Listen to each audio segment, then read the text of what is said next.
सोचिए, अगर किसान खेत छोड़ दे तो थाली खाली हो जाएगी। अगर गांव सूने हो जाएं तो देश की आत्मा खो जाएगी। भारत की राजनीति में एक ऐसा नेता हुआ जिसने कभी कुर्सी को महत्व नहीं दिया, बल्कि किसानों की तकलीफ को अपनी आवाज बनाया। वो नेता जो खुद किसान का बेटा था और जिसने किसानों को जमीन, सम्मान और हक दिलाने की लड़ाई लड़ी, उसका नाम है चौधरी चरण सिंह। भारत का वह नेता जिसे इतिहास हमेशा किसानों का मसीहा कहकर याद करेगा।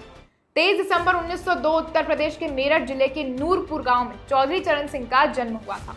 किसान परिवार से आने के कारण बचपन से ही उन्होंने खेतों की मेहनत, किसानों की तकलीफ और गांव की सादगी को महसूस किया।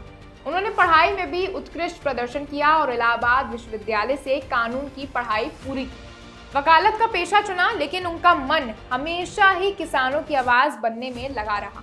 फिर 1930 के दशक में जब भारत आजादी की लड़ाई लड़ रहा था, तब चौधरी चरण सिंह भी स्वतंत्रता आंदोलन में जुड़ गए। 1937 में पहली बार उत्तर प्रदेश विधानसभा के वे सदस्य बने। वो मानते थे कि भारत की आत्मा गांव में बसती है। अगर गांव खुशहाल नहीं होंगे तो देश भी खुशहाल नहीं हो सकता। यही सोच लेकर उन्होंने किसानों के अधिकारों की आवाज को राजनीति के मंच तक पहुंचाया। चौधरी चरण सिंह ने हमेशा कहा कि किसान मजबूत होगा तभी भारत मजबूत होगा।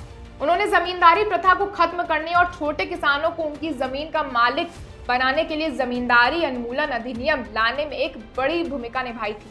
उनकी नीतियां हमेशा किसान और आम जनता के पक्ष में रही। उन्होंने कर्ज में दबे किसानों को राहत दिलाने और उन्हें कृषि के लिए सस्ते ऋण उपलब्ध कराने की दिशा में भी अहम काम किया। उनकी सोच थी कि देश की अर्थव्यवस्था का आधार उद्योग नहीं बल्कि खेती बाड़ी और गांव होना चाहिए। इसलिए उन्हें लोग भारत का किसान नेता और किसानों का मसीहा कहकर पुकारते थे। फिर 1979 में चौधरी चरण सिंह भारत के प्रधानमंत्री बने। भले ही उनका कार्यकाल छोटा रहा, लेकिन किसानों के मुद्दे उन्होंने राष्ट्रीय स्तर पर पहुंचाए। उनकी छवि ऐसी बनी कि वो सत्ता से अधिक सिद्धांतों को महत्व देने वाले थे। 23 दिसंबर को हर साल किसान दिवस के रूप में मनाया जाता है, जो कि चौधरी चरण सिंह की याद में समर्पित है।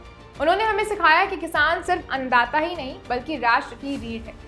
आज भी जब भी किसान आंदोलनों की बात होती है तो चौधरी चरण सिंह का नाम सबसे पहले याद किया जाता है, क्योंकि उन्होंने साबित कर दिया था कि किसानों की ताकत ही भारत की असली ताकत है। ऐसे ही किसान नेताओं की वीडियोस हम आपके सामने लेकर आते रहेंगे। तब तक के लिए देखते रहे आर्यन टीवी कृषि, और मैं हूं आपके साथ देवांशी खन्ना।